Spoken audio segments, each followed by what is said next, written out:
What's up everyone, Unstable here, and I want to welcome you to a sort of like tutorial stroke setup stroke how to video, and this is just generally me sort of showing you guys how I go about capturing, how I go about editing and then rendering and then uploading. Pretty straightforward video, so I'm just going to get right into it.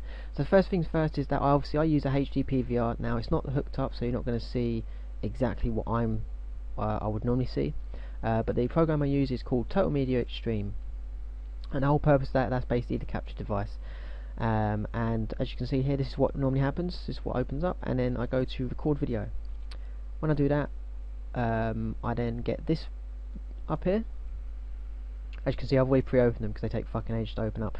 And normally, in the black screen is normally what the preview box is of what it's going to capture. And then the left hand side here, normally it gives you settings, so it gives you settings to have it in Xbox 360, AV, CHD and PS3. I generally go for PS3 settings, don't know why, considering I've got an Xbox 360. It's only because it looks smoother, sharper, and it's generally a lot easier when it comes to capturing. It doesn't have this sort of frame rate lag, which is quite amazing.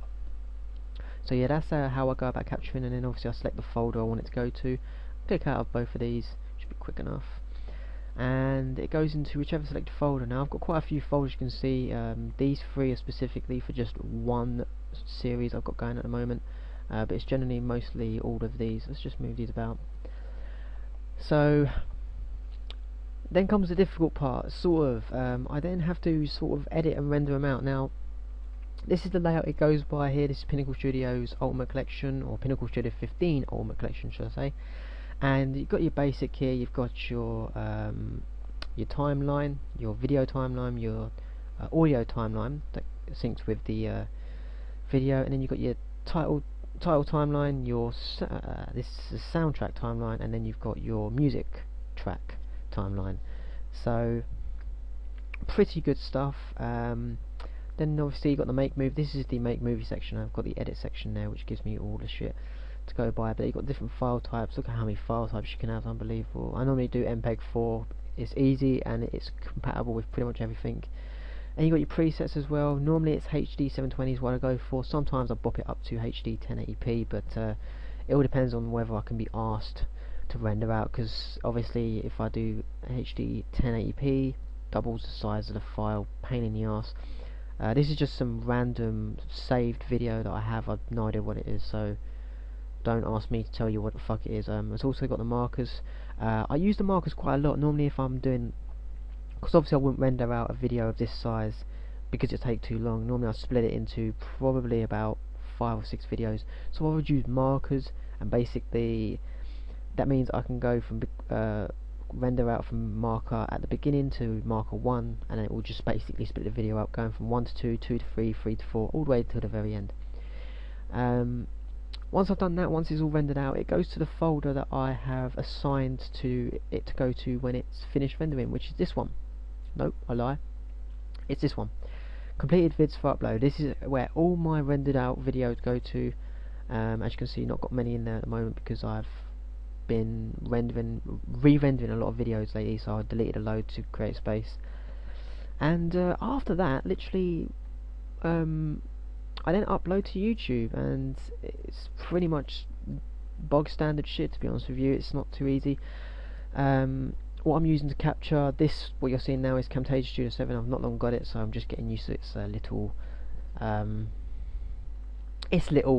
perkies and so forth. Price range for a lot of stuff, obviously the HD PVR, you're looking between £150 to £200 depending on what model you get. Pinnacle Studio 15 Ultimate Collection is about £200, and Camtasia Studio 7 is about £200. Audacity is another program I use. That's free, by the way. That's what I use for live commentary. I will warn you, or not warn you, I will say this though, you can get these programs for free. Just YouTube and you'll see there are certain ways you can get this stuff for free using WinRAR and Camtasia Studio Keygen and all this crap. Yeah, I probably shouldn't have that on there. Fuck it. So anyway, that's pretty much the gist of it. I'm not a genius in terms of, I do not know what the fuck half this stuff does, and that's MPEG Stream Clip. That's what I use to MPEG Streamclip's what I use to pretty much download my music. Again, I don't really care, to be honest with you, don't bother me. And that's mostly my setup. Got my Skype there too. Callgraph's what I use to record Skype calls. That's gonna be quite entertaining. There's not really much else to it. That's pretty much the gist of it, other than the editing side of my montage. Generally, montage editing is a lot more difficult and a lot more challenging, because you've got to add loads of special effects, loads of different transitional effects for every single part of the montage, just to give it that little bit more oomph and give it that little bit more I don't really know the word. It's just to give it a bit more, you know, give it a bit more strength within the video to make it look better and to give it that edge. Anyway, I hope this video has been somewhat of educational value. If not, then, well, there's not much more I can do, to be honest with you. But that's how pretty much my whole setup goes. Hopefully you've enjoyed the video. This is Unstable. I'm off, so cool beans.